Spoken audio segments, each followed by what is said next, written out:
Global supply chains are nearing a breaking point yet again, as a series of natural disasters, in addition to a new wave of virus outbreaks in Asia and cyber attacks at key South African ports, have been threatening the flow of consumer goods, raw materials, and several other exports, a situation that is alarming food retailers, economists, and shipping specialists, and making many of them believe that the world might suffer from prolonged product shortages and higher inflation for much longer than previously expected. According to a new report by Reuters, the Delta variant is devastating several parts of Asia. Many nations are shutting down ports and completely cutting off land access for sailors, leaving hundreds of thousands of seafarers stranded at sea, as captains have become unable to rotate crews due to the new restrictions. We're no longer on the cusp of a second crew change crisis. We're in one, stressed Guy Planton, Secretary General of the International Chamber of Shipping. He told Reuters, "This is a perilous moment for global supply chains," he said. Now, as we discussed in a previous video, considering that roughly 90% of the world's trade is transported by ships, this crew crisis is delaying the delivery of a multitude of goods, including food, oil, and electronics. German container line Hapag-Lloyd revealed that the situation has been extremely challenging, and it may last at least until the end of the year. Vessel capacity is very tight, empty containers are scarce, and the operational situation at certain points and terminals is not really improving, it said. We expect this to last probably into the fourth quarter, but it's very difficult to predict. At the same time, catastrophic floods in Germany and China have further disrupted global supply chains that have been struggling to recover from the impact of the first wave of virus outbreaks. Now, global economic activity is at risk of slowing down significantly, and this is threatening to derail the economic rebound from the global recession that started last year, as trillions of dollars of goods have either been destroyed or are still halted at ports. According to Chinese officials, the disastrous flood is now restricting the transportation of coal from mining regions at a time that power plants desperately need fuel to meet peak summer demand. A similar situation is also happening in Germany, where road transportation of goods has been stalled due to the unexpected disaster. Data released by supply chain tracking platform 4Kites showed that over the past 2 weeks, the volume of late shipments increased by 15%, and even bigger numbers are expected to be recorded over the coming weeks. On top of all that, due to a confluence of crises, the number of U.S. companies scrambling to free goods trapped in Asia and U.S. ports has simply skyrocketed. And that's according to Nick Klein, the vice president of logistics company OEC Group. However, port congestion isn't likely to be solved until 2022. It's not gonna clear up until March, Klein said. Meanwhile, most manufacturing industries are still impaired by shortages of products and parts. Automakers are among the hardest hit by the latest transportation crunch. For instance, this week, the Toyota Motor Corporation announced that due to shortages of key parts, the company is being forced to stop production at several plants in Thailand and Japan. Stellantis is also suspending production at UK factories due to the aggravation of the semiconductor shortage, and also due to a virus outbreak at one plant, which has led the company to halt all operations for workers to isolate and control the spread of the virus. The auto industry has been dealing with the global computer chip shortage for almost 1 year now, and as opposed to what many industry specialists predicted earlier this year, the chip supply shortage is showing no signs of easing in the second half of 2021. Many executives are saying the shortage will continue well into 2022. One auto parts maker in South Korea, which supplies Ford, Chrysler, and Rivian, outlined that the rising prices of raw materials for steel, which of course is used in all their products, had soared partly due to higher freight costs.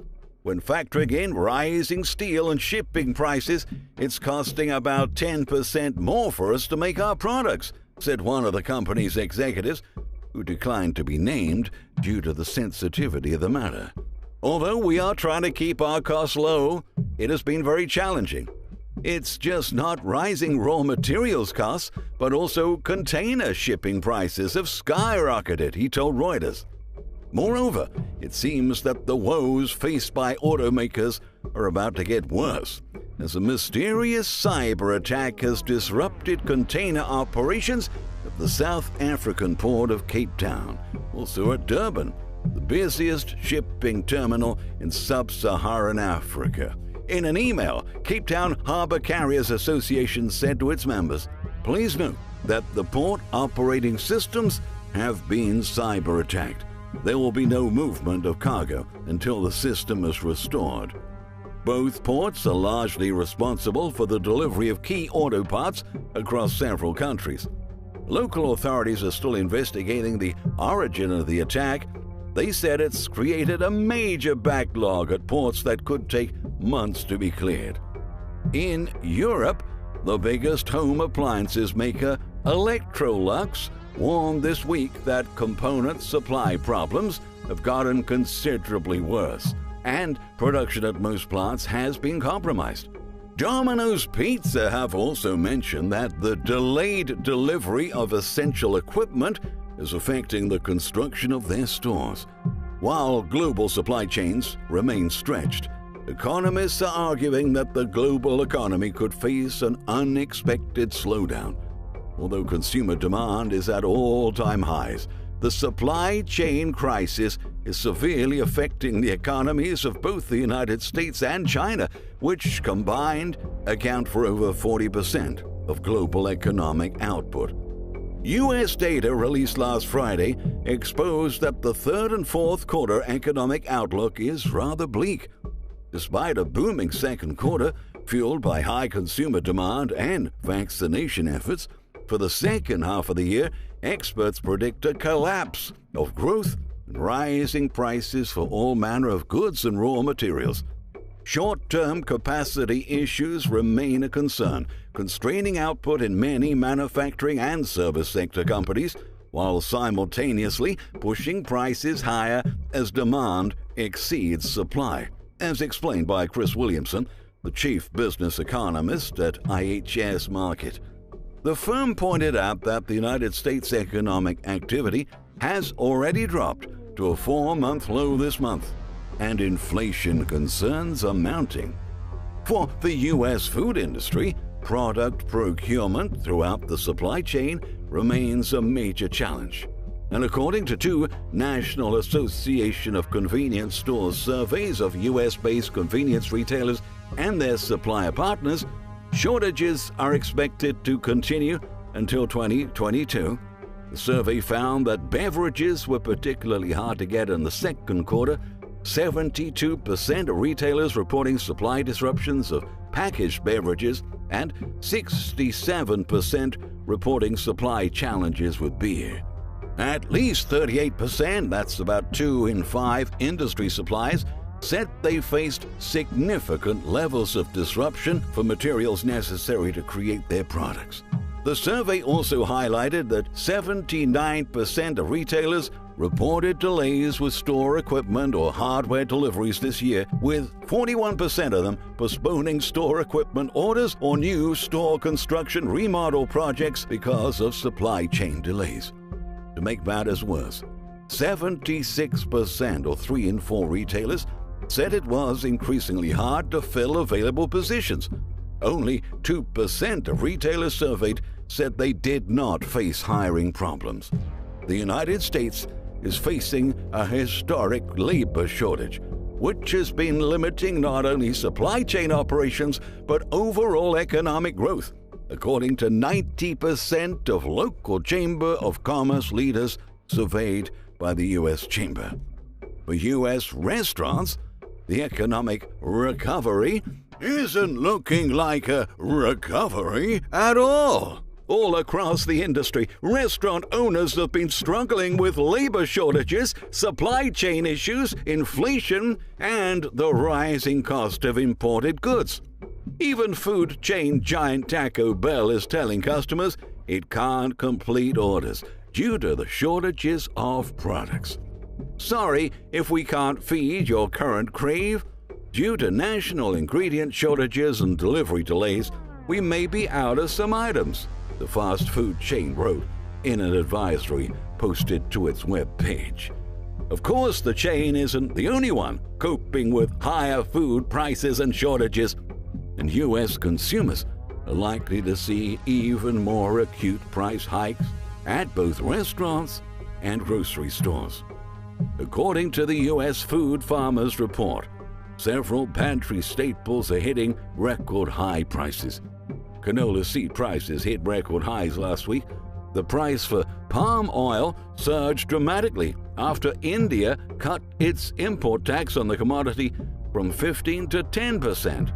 Meat prices also nearing all-time highs. Fresh jumbo wings, jumbo tenders, and boneless thigh meat prices spiking, and frozen chicken wing inventory at the lowest level since 2012, meaning that consumers will pay more at the grocery store for much of the meat they cook at home, and also for their favorite takeout burgers and burritos.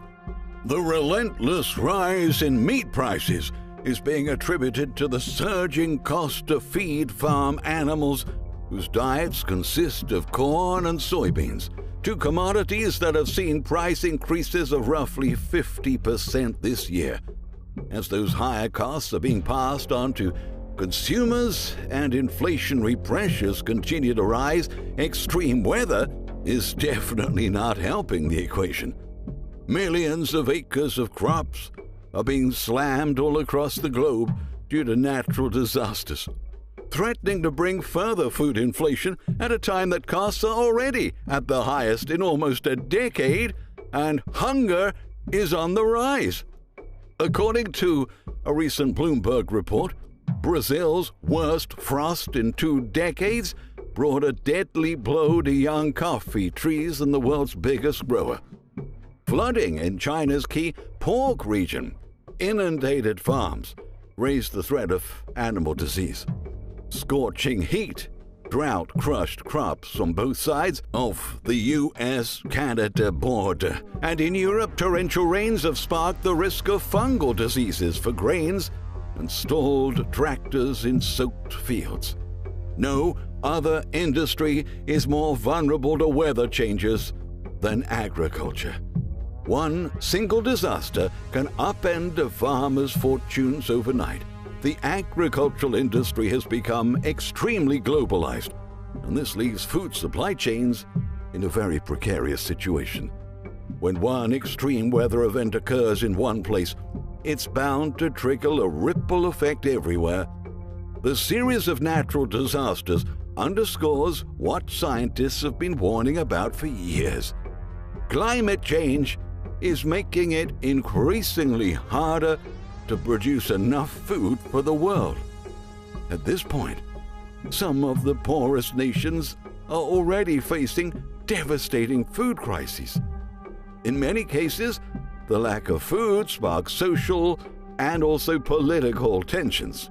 In a nation with at least 24 million people facing some level of food insecurity, it's only a matter of time until we see widespread unrest ravaging America. The rapid pace of food price growth is an alarming sign of the troubles and the dark times that are coming for us. Thank you for watching.